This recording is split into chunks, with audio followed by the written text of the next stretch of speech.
प्रणीत, stand up comedian. Yes sir. मुझे पता है कि आपने मुझ पे क्या क्या बोला है जो कि सही नहीं है।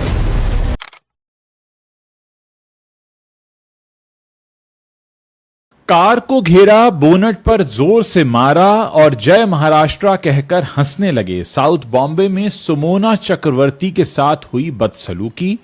दूसरे स्टार किड्स ने फ्लॉप दिए हैं, फिर भी उन्हें काम मिलता है। बॉलीवुड पर बोले मिथुन चक्रवर्ती के बेटे नमाशी। कोई गलत इरादा नहीं था। एक्ट्रेस को बेड टच करने के बाद पवन सिंह ने मांगी माफी।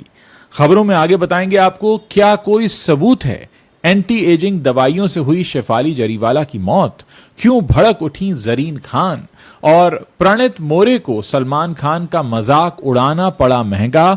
वीकेंड का वार में भड़के भाईजान। नमस्कार दोस्तों, आप देखना शुरू कर चुके हैं बॉलीवुड की top 5 controversies of the day, यानी वो 5 खबरें जो आज इंटरनेट पर छाई हुई हैं। और ये खबरें सिर्फ खबरें नहीं हैं बल्कि असल में कंट्रोवर्सीज हैं। आज खबरों की शुरुआत करते हैं मिथुन चक्रवर्ती के बेटे नमांशी के साथ।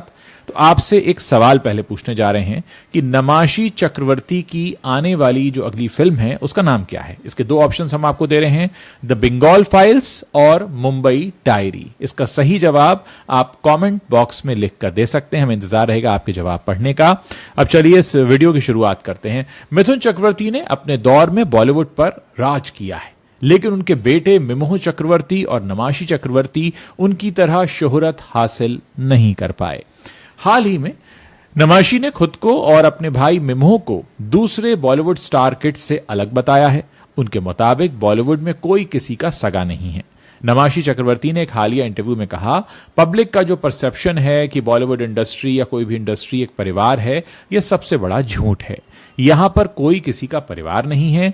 आप एक बिजनेस प्रपोजल हैं। अगर आप उन्हें बिजनेस देते हैं तो आप उनके लिए स्टार हैं, अगर नहीं देते हैं तो आप स्टार नहीं हैं।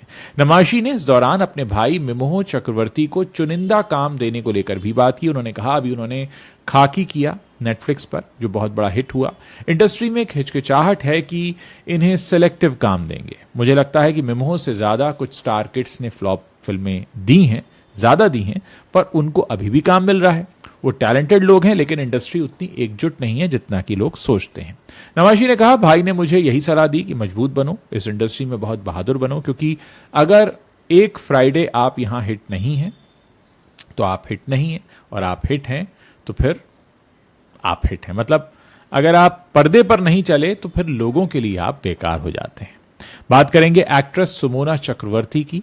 साउथ बॉम्बे में ये एक हादसे का शिकार हो गई। इस बारे में खुद सुमोना ने सोशल मीडिया पर एक पोस्ट करके बताया है। सुमोना ने खुलासा किया है कि उनकी गाड़ी को मराठा कोटा को लेकर जो प्रोटेस्ट चल रहा है मुंबई शहर में, उन लोगों ने घेर लिया। इस हादसे से वो बुरी तरह घबरा गईं। सुमोना के मुताबिक अब उन्हें साउथ बॉम्बे बिल्कुल सेफ नहीं लगता है। सुमोना चक्रवर्ती ने इंस्टाग्राम पर पोस्ट करते हुए लिखा, मैं कोलाबा से फोर्ट जा रही थी और अचानक मेरी कार एक भीड़ ने रोक ली। नारंगी रंग का स्टोल पहने एक आदमी मेरे कार की बोनट पर जोर जोर से मार रहा था, मुस्कुरा रहा था। अपना निकला हुआ पेट मेरी कार से सटाकर वो खड़ा रहा काफी देर। मेरे सामने ऐसे झूम रहा था जैसे कोई बेतुकी बात साबित कर रहा हो। सुमोना ने आगे लिखा, उसके दोस्त मेरी खिड़कियों पर जोर जोर से पीट रहे थे, जय महाराष्ट्र चिल्ला रहे थे और हंस रहे थे। हम थोड़ा आगे बढ़े और फिर वही बात दोहराई गई। 5 मिनट में 2 बार। कोई पुलिस नहीं, कोई कानून व्यवस्था नहीं, सिर्फ मैं अपनी कार में दिन के उजाले में साउथ बॉम्बे में असुरक्षित महसूस कर रही थी, और सड़कें केले के छिलकों, प्लास्टिक की बोतलों और गंदगी से अटी पड़ी थी। फुटपाथ पर कब्जा कर लिया गया था। सुमोना ने कहा कि प्रदर्शनकारी विरोध के नाम पर खा रहे हैं, सो रहे हैं, नहा रहे हैं, खाना बना रहे हैं, शौच कर रहे हैं, वीडियो कॉल कर रहे हैं, रील बना रहे हैं, मुंबई दर्शन कर रहे हैं। नागरिक भावना का पूरी तरह से मजाक उड़ाया जा रहा है। मैं लगभग पूरी जिंदगी बॉम्बे में रही हूं, मुझे यहां हमेशा सुरक्षित महसूस हुआ है, खासकर साउथ बॉम्बे में, लेकिन आज बरसों बाद पहली बार दिन के उजाले में अपनी ही कार की सुरक्षा में मुझे सचमुच असुरक्षित महसूस हुआ। अचानक मुझे लगा कि मैं खुशकिस्मत हूं, खुशकिस्मत की एक मेल फ्रेंड मेरे साथ था। मैं सोचने से खुद को रोक नहीं पाई कि अगर मैं अकेली होती तो मेरे साथ क्या होता। भोजपुरी एक्टर पवन सिंह इन दिनों लगातार सुर्खियों में बने हुए हैं। लखनऊ में एक इवेंट में पवन सिंह स्टेज पर अंजलि राघव की कमर पर हाथ लगाते दिखाई दिए थे। इस दौरान अंजलि अनकंफर्टेबल दिखी। वीडियो के सामने आने के बाद लोगों ने पवन सिंह को जमकर खरी खोटी सुनाई। हालांकि ऐसे में अब पवन सिंह ने अंजलि से माफी मांगी है। पवन ने लिखा, अंजलि जी, व्यस्त शेड्यूल के कारण मैं आपका लाइव देख नहीं पाया। मुझे जब इस बात की जानकारी हुई तो मुझे बुरा लगा। मेरा आपके प्रति कोई भी गलत इंटेंशन नहीं था, क्योंकि हम लोग कलाकार हैं। इसके बावजूद अगर आपको हमारे किसी भी व्यवहार से कोई तकलीफ हुई है तो मैं उसके लिए क्षमा प्रार्थी हूं। पवन सिंह के माफी वाले पोस्ट को रीपोस्ट करते हुए अंजलि ने लिखा, पवन सिंह जी ने गलती की माफी मांग ली है। वो मुझसे बड़े हैं और सीनियर कलाकार हैं, मैंने उन्हें माफ कर दिया है। मैं इस बात को और आगे बढ़ाना नहीं चाहती। दोनों का ये पोस्ट काफी चर्चा में है। अंजलि ने बताया कि लोग उनसे सवाल जवाब कर रहे हैं कि उन्होंने इसे लेकर कोई एक्शन क्यों नहीं लिया। इसके बाद अंजलि ने इंस्टाग्राम पर एक वीडियो शेयर करते हुए कहा कि वो बहुत परेशान थी और इस घटना के बाद उनको रोना आ रहा था। उन्होंने आगे ये भी कहा कि वो किसी भी लड़की को उसकी मर्जी के बिना छूने का समर्थन नहीं करती और इसे बहुत उन्होंने गलत बताया। बात करेंगे शेफाली जरीवाला की। शेफाली जरीवाला की मौत के बाद से कॉस्मेटिक सर्जरी और हमेशा जवान दिखने के लिए इंजेक्शन लेने के चलन पर अब बहस जोर पकड़ चुकी है। शेफाली के कार्डियक अरेस्ट से निधन के बाद ऐसी रिपोर्ट्स आई थी कि वो एंटी एजिंग इंजेक्शन ले रही थी। इस मामले पर अब एक्ट्रेस जरीन खान ने अपनी भड़ास निकाली है। उन्होंने शेफाली के दवाई लेने के दावों पर सवाल खड़े कर दिए हैं।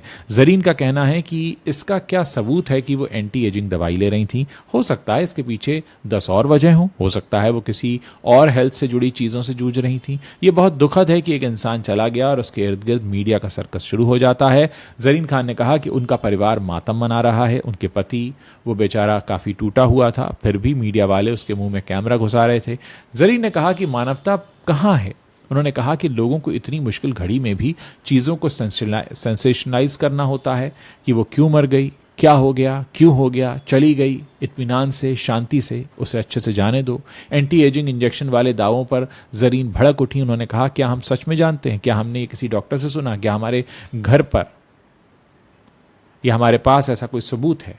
बस सबने कयास लगा लिया कि एंटी एजिंग की वजह से मर गई। ये कयास लगाना बंद करना चाहिए। जब तक हमारे पास कोई मजबूत सबूत ना हो कि क्या हुआ था, वो भी डॉक्टर की तरफ से ना कहा जाए कि अच्छा ठीक है इससे ही हुआ, तो हम बात कर सकते हैं। बाकी शेफाली के जाने के बाद तमाम तरह के लोग मीडिया में आकर, सोशल मीडिया पर आकर तरह तरह की बातें कर रहे थे। जरीन ने उनको सीधा जवाब दिया है। TV reality show big boss 19 पहले दिन से ही दर्शकों का ध्यान खींच रहा है। पहले ही हफ्ते से घर वालों के बीच काफी सारे झगड़े देखने को मिल रहे हैं। इन सभी घर वालों से पूरे हफ्ते का हिसाब लेने के लिए सलमान खान वीकेंड का वार में आए हैं, जहां उन्होंने कॉमेडियन प्रणीत मोरे की जमकर क्लास लगाई। सलमान खान ने कहा कि वो जानते हैं कि प्रणीत ने घर से बाहर उनका काफी मजाक उड़ाया था। सलमान खान ने कहा, प्रणीत स्टैंड अप कॉमेडियन, मुझे पता है कि आपने मुझ पर क्या क्या बोला है जो कि सही नहीं है। सलमान खान आगे कहते हैं, जोक्स जो आपने मारे हैं मेरे ऊपर वो बर्दाश्त के लायक नहीं है। अगर आप मेरी जगह होते और मैं आपकी जगह होता तो आप कैसे रिएक्ट करते? सलमान की बात सुनते ही प्रणीत मोरे का चेहरा उतर जाता है। वहीं अन्य घर वाले भी शॉक्ड रह जाते हैं। सलमान आगे कहते हैं, अगर आपको लोगों को हंसाना था मेरा नाम यूज करके तो आपने वो किया। मुझे नहीं लगता कि आपको इतने नीचे लेवल तक जाना चाहिए।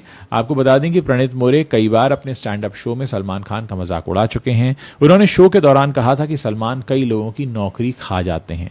इतना ही नहीं, प्रणीत मोरे सलमान खान के ब्रेसलेट को लेकर भी उनका मजाक उड़ा चुके हैं और अब फाइनली सलमान खान ने खुद उनको इस पूरे मामले पर अपना जवाब सुना दिया है। तो दोस्तों, ये वो 5 बड़ी खबरें हैं जो कंट्रोवर्शियल हैं, आज इंटरनेट पर छाई हैं। अगर आपको वीडियो पसंद आ रहा है तो अपने दोस्तों के साथ शेयर जरूर कीजिएगा।